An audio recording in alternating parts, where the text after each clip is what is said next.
नमस्कार. आमच्या क्लासमधल्या मुलींना प्रश्न पडलाय की आम्हाला पूर्ण फिटिंग माप कसं करायचं ते तुम्ही दादा दाखवा. तर मी का नाही दाखवणार, तर चला मग.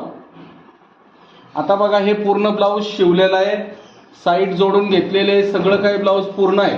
तर ह्याच्यामध्ये आपल्याला पहिलं हे माप चेक करून घ्यायचं की हे किती आलेलं आहे. तर हे हुकाची पट्टीपासून धरायचं, ह्या भागाला मधल्या भागाला धरायचं, जसं कापड जातंय तसा टेप गेला पाहिजे.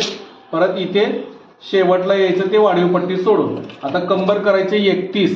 आता बघा 31 इथे आलेलं आहे, तर इथं 38 दिसतंय मला, म्हणजे 7 इंच जवळजवळ कमरेला मार्जिंग आलेलं आहे.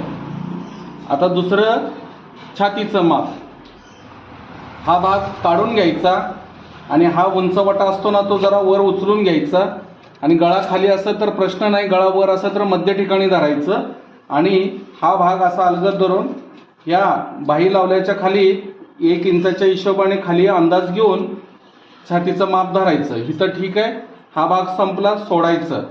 मग हा गळ्याचा भाग मधला धरायचा, व्यवस्थित कापड आणि गळ्याचं भाग.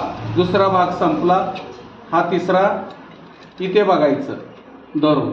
मग ह्याच्याही खाली 1 इंचच्या हिशोबाने गेलं पाहिजे. परत चौथा भाग येतो तेव्हा इथे, मग इथे असा उंचवटा वर बघून करायचं. इथे छातीचं माप 38.5, जवळजवळ 44.5 आलेलं आहे. तर 38.5 म्हणजे किती? 1 2 3 आपले 1 2 3 4 5 6 इंच छातीला मार्जिंग आलेलं आहे. एवढी मार्जिंग आणायची काही गरज नाही आहे, पण आमच्या क्लासमधल्या मुलींना असं वाटतं की आम्हाला गिरायक म्हणतात की खूप मार्जिंग पाहिजे. असू द्या, काय हरकत नाही. आता बघा, हा भाग पूर्ण धरून ठेवायचा सरळ. इथून आपल्याला आता पूर्ण माप करायचं कमरेचं. कंबर आलेलं आहे आपल्याला 7 इंच. 7 इंचातला चौथा भाग म्हणजे 2.25 इंच इथे घ्यायचं, म्हणजे कमरेचं 2.25 इंच. तर आणि ते 2 मिळून झाले 3.5 इंच. इकडं 3.5, त्या दिशेला 3.5. इथं पक्क करायचं, ते सरळ येऊ द्यायचं.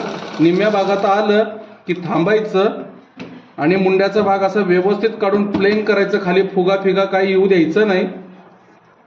आणि छातीला 6 इंच आलेलं आहे, तर ह्या टिपेपासून इथं 1.5 इंच घ्यायचं. 1.5 म्हणजे 3 3 दोन्ही 6. तर बघा इथं मार्किंग केली 1.5 इंचावर. मग हे सरळ असं जाऊ द्यायचं, इथे थांबायचं मुंड्यापाशी. मग परत थोडंसं पुढे आलं की आपण दंडाचं माप बघायचं. दंडाचं माप आहे 5.25. 5.25 वर मार्किंग करायची आणि ह्या दिशेने सरळ याला मिळवून टाकायचं. हे बघा,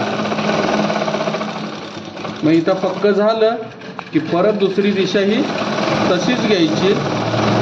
1 2 3 टिपा आपण एक्स्ट्रा मारायच्या. म्हणजे काय की गिरायकाने परत आपल्याकडे आणायला नको, उसवलंय अजून एक टीप मारा म्हणून. त्यांनी एक टीप उसवली की त्यांना माप मोठं मिळून जातं. हे बघा, असं हे आपलं फिटिंग माप झालं. आता तुम्हाला दाखवतो आतली बाजू बाहीची कशी एकत्र आली पाहिजे. तुम्ही बघू शकता, ही बाही उलगडल्यानंतर ना हे बघा ही कशी एकत्र आलेली. अशी एकत्र आली की बाहीचा मुंडा धरून बसतो आणि ब्लाऊज ओढला जात नाही आणि मार्जिंग आपलं सगळं एकसारखं मिळून जातं आणि तुम्हाला लक्षात येतं की आपलं माप परफेक्ट फिटिंग झालेलं आहे. मग त्यानंतरनी काय करायचं, हे ब्लाऊज असा चांगला झटकून घ्यायचा. हे 2 भाग असे धरायचे. हे बघा, हे भाग घ्यायचे आणि असं व्यवस्थित ब्लाऊज आपला स्वच्छ दिसला पाहिजे. त्या साईडचा दोरा फिरा असेल तो काढून व्यवस्थित हातलेला द्यायचं. बघा बरे, करा प्रयत्न, नक्की होईल.